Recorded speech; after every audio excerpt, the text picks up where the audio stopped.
that could have been there today? Yeah, I cannot be more proud of the team. The mentality is something that we talk a lot, training sessions, message in the film, and I cannot be more proud of my team that tonight they show heart, they show passion, they show intelligence with football, but also good mentality. As you said, it is not easy to start the game.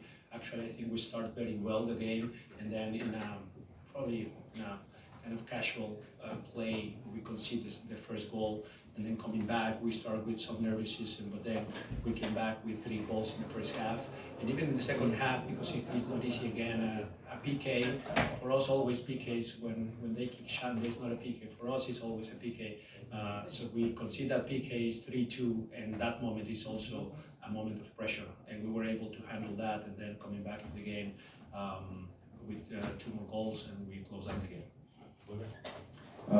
Gonzalo, you said during the week that you would prepare for Messi. At what point did you find out he wouldn't play, and did that change anything last minute for you in terms of tactics? And then just describe how important these 3 players are, that Saba, Xande Silva, and Muyamba, that they all played really well today.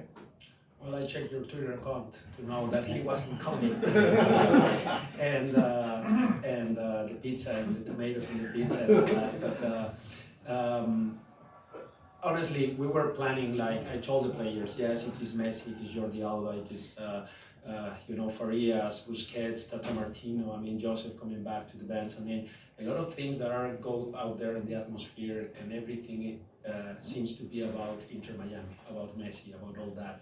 And I told them we have to turn that down to it's about us, it's about Atlanta United.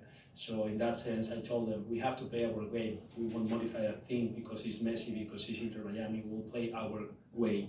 Of course, little adjustments of how we press. We expected a backline of 3. So it was last minute kind of looking at their lineup and seeing that they were resting Christoph, and then they were not doing the backline of 5. So we know very well how to play against back fours, and we just in 2 minutes we told them the specifics. But overall, the message is the same: is pressing aggressively, trying to be intentional in how we press, and then being intentional when we regain the ball and we have possession. So I was very pleased with the execution of everything from the team, and I'm very pleased. And the play of Silva, Muyamba, and Saba comes on, his first touch is an assist. So how important have these players been? Very impactful. I've been saying this since a couple games ago in press conference.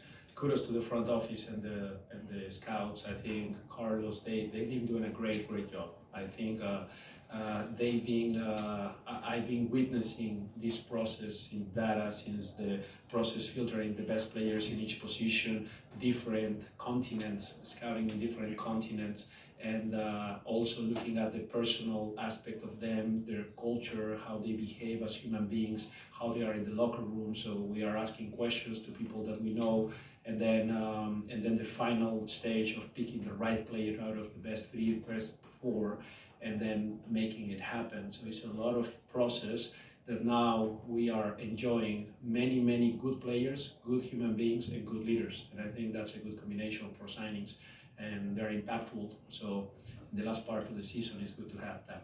Doug, Danilo Franco. Doug, go ahead. Did you use Messi not being here as a bit of motivation for the players in the locker room? No.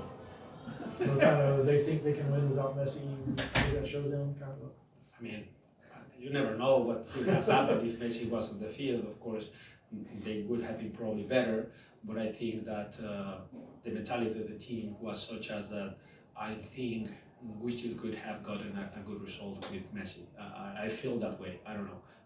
I feel that the mentality, the football, the ideas were there, and I was very confident.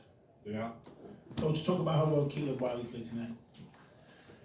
Caleb Wiley, well, I would say everyone. We're just talking briefly in the coaching staff just now. We're talking about everyone had a tremendous game. You go Caleb Wiley, Abraham in those 1v1 situations, Miles Robinson committing and dribbling almost 60, 70 yards, and then the defensive aspects of that. Brooks Lennon had a tremendous game, another high record for him individually, 4 goals, 10 assists, is the best in his career. Very happy for him. I mean, Brad, some good saves, managing, controlling the tempo, very composed, good leader.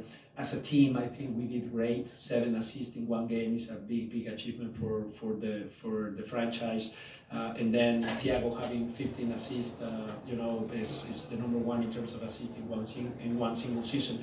So very happy with all of them. But Shande, but Gigi, but Edwin, Mosquera, Sava, Adjani, the way he came in, Miguel. I mean, everyone. Tristan had a tremendous game. So when you start to remember those names, you start to think about all the good actions they had tonight.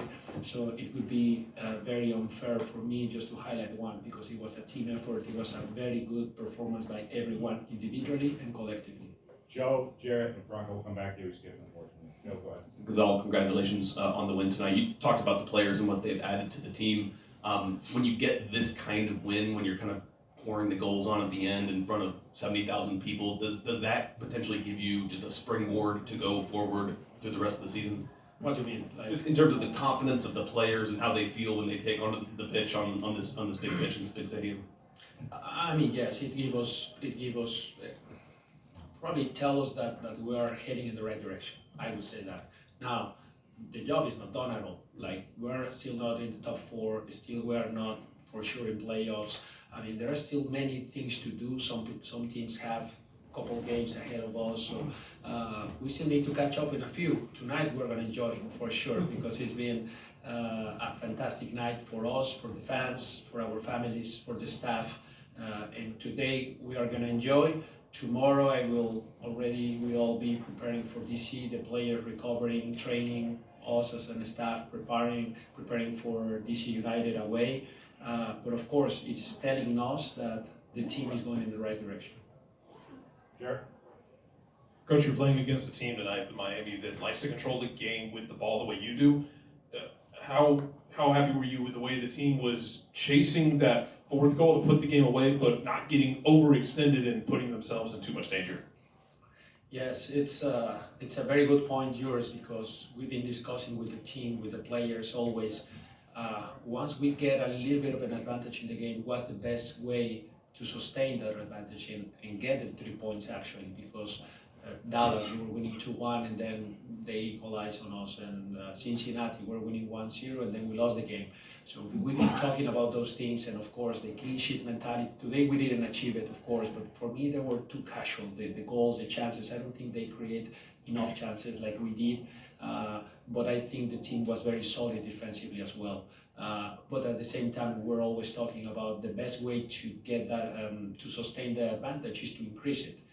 We're winning 2-1, the best way is 3-1. Now we're 3-1, what's the best way? 4-1, that's the best way to make sure that we get the 3 points. So it has to be a balance of enough attacking-minded situations, but the same countermeasures to make sure we are not open in transition. Franco in the back there on the right, coach. Gonzalo, Franco Penizo, Miami Total Football in South Florida, and Bola Vip in Argentina. Okay. 2 questions in one. At least 4 of the 5 goals come from crosses from the wings. Was that just what the game gave you? Was that something you guys studied and analyzed against Inter Miami? And the second one, kind of going into that, is you were criticized a good bit in the Inter Miami Atlanta game in the Leagues Cup for the execution of the play, the tactics. What did you tweak going into this one to adjust the team's game plan? Well, it was part of the game plan that the whole staff put together for the players. I think it was something that, of course, is the video analyst Mac and Jose, they've been scouting with Rob Inter Miami. It's our coaches also doing the job. We've been emphasizing those type of movements on the flank. The first goal, a good overlap from Brooks Lennon on Edwin Mosquera. We've been working a lot of that. Shande Silva 1v1 is always a good deal for us. Then Saba crossing from those areas in transition. We've been working a lot in transition. So many things from what we have been training in the last days pay off tonight. The same with the movement inside the box, I think was pretty good. We always emphasize certain areas, depends on where is the crossing come. And I think the players execute very well what they've been training.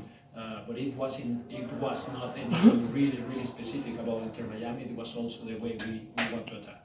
Sid? Gonzalo, I forget what goal it was, but it was all three DPs that combined on the goal. I forget which one it was, but I mean, you talked about the DPs earlier and just the job the scouting department has done, Carlos has done, and the staff have done to attract those players. I mean, it has to give you excitement at these next few matches before the playoffs that these are guys that can step up. So how do you keep this momentum going with the three of them? Yes, again, I think it's normal that in MLS, when you have three DPs, you want them to produce. And I think tonight, the three of them were very good in different phases. Probably actually Yaku and Thiago were not very active in the final third in terms of, creating many chances, but they were very good in many other aspects of the game. Then Saba came when the game was a bit more open and put the quality from the flank. But it's good to see that. I just talk about the signings and how good they've been, how impactful. But it is, again, is the maturity of those players and how they can integrate quickly enough to make sure that they can impact, because we knew they were good players. It was, for me, how quickly we can integrate into the system to get that cohesion that you can see on the field. With that said, I think they still can be way better. There are moments where Shande, Thiago, Gigi, Sava, Edwin, Tristan, in the attacking end, plus Caleb and Brooks from the flanks, they can have even better actions, better interactions to create even more chances. So I think we're heading the right direction, and I hope we can train even more on those combination plays to make sure that we are not predictable in the way we attack in the final third. We're going to switch to Spanish. Te refleje a lo que vos trabajás todas las semanas, todos los días para que se vea esto. Y lo otro es, ¿se puede jugar mejor todavía? Porque gente hoy, recién cuando me la cruzaba, me preguntaba si se podía mejorar esta versión. Gracias. Sí, bueno, es difícil decir si siempre esta es la mejor versión que uno quiere. Uno como entrenador tiene que tener la característica de siempre estar insatisfecho y siempre querer más. Es la única manera de seguir creciendo, y en ese sentido creo que todavía hay muchas cosas por mejorar, que por ejemplo mantener en un partido que creo que tuvimos el control en muchas partes del partido, mantener el 0 atrás, por ejemplo, no perder las ventajas, el 3-1 nos anotan el 3-2, manejar mejor los momentos de los partidos, cuándo es poseer el balón, cuándo es atacar en transición, mejores movimientos en último tercio. Creo que hay ciertas situaciones que se pueden mejorar, por supuesto, pero creo que la versión que vimos hoy fue a un nivel muy alto y me pone muy orgulloso, porque siempre lo digo, el fútbol pertenece a los jugadores y hoy los jugadores dieron un gran espectáculo, y una de las cosas que me pone más contento es la comunión con la afición, que hoy vinieron 70 y tantos mil personas. Se habla mucho de que vinieron a ver a Messi. Creo que normalmente este equipo produce 40.000, 50.000, 60.000, así es que un porcentaje menor creo que hoy vino a ver a Messi y no se decepcionó de venir a ver a Atlanta United, y ojalá que esos fans nos sigan teniendo confianza para seguir viniendo al estadio, seguirnos apoyando, porque en la recta final del torneo es importante tener esa comunión con los fans y con los jugadores. Last one, Henry. Profe, Saba no está todavía para 90 minutos. Saba lo estará muy pronto. Nos pareció, tuvimos parte del plan de juego, era manejar un poco a Saba. Traía una pequeña molestia él, si bien no jugó tanto en su selección, el viaje no sé qué pasó, pero traía una pequeña molestia, y la verdad es que los entrenamientos Edwin ha estado muy bien. Creo que fue muy peligroso, y parte del plan de juego era usarlo en esos momentos de carreras a la espalda. Esperábamos a Jordi Alba y creíamos que ese matchup nos podía beneficiar con la velocidad que tiene Edwin en transición, cuando Jordi va muy alto, esa transición. Saba lo estará muy cerca, sabemos lo que va a dar Saba y estoy seguro que muy pronto tendrá muchos más minutos, pero parte del plan de juego y el lujo que tenemos hoy en día de tener varios futbolistas en gran nivel en los costados. Hoy Tyler Wolf entra y anota otro gran gol. Muy orgulloso por él también porque trabajó muy duro, pero tenemos 4 o 5, ni siquiera ocupamos a Derek Etienne, por ejemplo, ¿no? Entonces, tenemos gente para rotar en esas posiciones y creemos que hoy fueron los indicados.